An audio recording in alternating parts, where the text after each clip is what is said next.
I love visiting my grandma. She always makes the food that I like, and in large quantities, and spoils me. With the hustle and bustle of college life, it's nice to go back to my childhood and allow myself to be spoiled for a few hours every few weeks. Even though she has 6 grandchildren, she made it clear that I'm her absolute favourite. She'd often have the whole family around for dinner, and after they left, she'd bring out the good stuff she made just for me. We usually have big Christmas dinners together with the whole family. However, as the years go by and the younger ones start growing up, fewer and fewer people show up. Last year, everyone already made plans, forgetting about poor Grandma. I don't blame them, but they often forget how these visits mean a lot to her, especially ever since Grandpa died. That's why when I talked on the phone with her, and she asked me if I had any plans, I lied to her and told her I didn't. She immediately jumped at the opportunity to politely invite me, going so far as to offer me to stay over at her place. She said there's one room which hasn't been used in years, and I could stay in there. I immediately said yes, and agreed to stay over. Realizing how happy that would make her, I cancelled the plans I made with my friends, telling them something else came up. Although they were bummed about it a little, the drinking party wouldn't stop because of me. That was the last Christmas I would ever spend with my grandma. On Christmas Eve, I arrived to my grandma's place and she greeted me like she always does, with a tight hug and lots of kisses. I barely even stepped inside when she started offering me food. She had already made what could only be described as an all-you-can-eat buffet. We dug in, and once we were done, she showed me where I sleep for the night.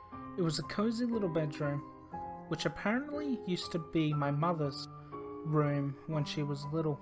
Grandma told me not to leave my room during Christmas night in order to avoid disturbing Santa in his work. She said that if I really needed to use the bathroom, I could, but to be extremely quiet and not to go downstairs.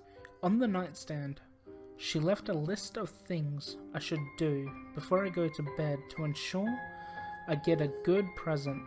I decided to play along and abide by the rules. I told her I'd read it before bed and do everything necessary, and she seemed content with that. She wished me good night and left the room. I was pretty tired from the trip there and the enormous dinner I've eaten, so I laid down on the bed and involuntarily fell asleep within minutes. I awoke a few hours later. I glanced at my watch and realized it was 3:01 a.m. I got up to grab a glass of water downstairs from the kitchen and groggily walked through the dark, trying to avoid any loud noise or turning on light, not to wake Grandma. I went downstairs and turned on the kitchen light, gulping down a glass of water. I glanced towards the living room at the Christmas tree, and something caught my attention under the glow of the decoration lights. There was a small plate with the tiny paper that said, "For Santa." I recognized it was cookies and milk, but when I got closer, I realized that the plate was empty. Red liquid was in it, and right next to the plate was a small bucket. Obviously, I found this weird, but figured that Grandma may have just forgotten to put it away or something. I turned off the kitchen lights and returned to my room, just then remembering the list my grandma gave me. I grabbed it off my nightstand and started to read. "Dear James, thank you for visiting me for Christmas. You made your grandma really happy. Now Christmas is a little different in this house than what you're probably used to, so it's very important that you follow these rules on the list. 1. Make sure to close your windows and ensure they are closed properly. These old windows don't work properly sometimes, so if you feel like cold air is coming in, let me know. 2. Don't put any wood in the fireplace after 9 p.m. Santa will be really angry if it's scalding in the chimney or if there's still smoke. 3. You didn't forget about milk and cookies, did you? I stopped reading and chuckled at the list.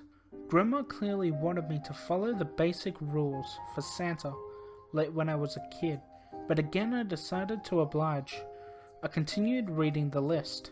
In this household, we don't use milk and cookies, we use raw meat and blood. I already left a bucket by the Christmas tree, and there was a raw piece of chicken I put on the plate. Santa sure loves his diet. 4. If you are woken up by the sound of scratching or knocking on your window, ignore it. Your room is on the 2nd floor. There is no way to reach up to it. In fact, it's best not to look there. But if you see someone beckoning you, pretend they're not there. They may try to open the window from the outside. This is why it's important. This is why it's so important to keep the windows closed. 5. You may hear growling coming from the kitchen. It's okay, because Santa never comes upstairs. And since I already left the chicken for him, that should satisfy him. By this point I was sure Grandma was just messing with me. That was until I heard the sound of 3 gentle knocks on the window behind me. I froze in place, staring at the list, but practically staring through it. 3 more gentle knocks ensued, but I did my best not to give away that I heard them. Once again, there were 3 more knocks, and then the sound of scratching started, first gently, and then louder, as if a rat was trying to bite through the window. It lasted for around a minute, until it completely stopped. Only then, only when it did I gather enough courage to slightly shift my position. That was a mistake though, because when I looked down to the floor at the light which was cast in from the window, I saw the unmistakable shadow in the form of a humanoid silhouette stretched across. I couldn't tell for sure, but it looked like whoever was there held both his hands on the window and stared directly towards me. I decided that the best thing to do is continue reading the list to try and distract myself. 6. If someone walks into your room while you're sleeping and you happen to wake up, pretend that you're asleep. In the worst case scenario, the person will sit on the edge of your bed and observe you, so do your best not to let them know you're awake. If you feel their breath on your neck and it gets progressively closer, it means they realized you're awake. 7. You may hear me calling you from downstairs. Don't listen to it. I will under no circumstances go downstairs during the night. 8. Last and most important rule. If you get up to go to the bathroom, never ever, ever turn on any lights in the house. He has trouble noticing you in the dark, but if you turn on the lights, he will be able to follow you wherever you go, and then not even locking your door will help. 9. Follow these simple rules and in the morning we can open your Christmas presents. Love, Grandma. The scratching and knocking had already stopped by the time I was done reading, and the shadow from the window was gone. I got into bed and covered myself over my head, shivering, and not from the cold. Sometime during the night, I heard my door open, but did my best to ignore the footsteps and low, growling noise. I either passed out or fell asleep sometime later, but all I know is I woke up to the sound coming downstairs from the kitchen. I shot up, looking around the room and at the window, rubbing my temple and thinking about the nightmare I had. I left my room and immediately heard my grandma's voice calling me from downstairs to come open the presents. I told her I'm coming, when I suddenly felt a grip on my wrist. I turned around and saw my grandma there, staring at me, wide-eyed. She leaned in and whispered in my ear, with a trembling voice, "You turned on the lights, didn't you?" My little bunyips, that is all from Mr. Villyn today. Liking the video and subscribing to the channel helps tell YouTube that you're liking my content and want to see more of it. Clicking the notification bell will keep you up to date with my videos and notify you whenever I upload. You can also dislike the video if you want. but doing that might be hazardous to your health.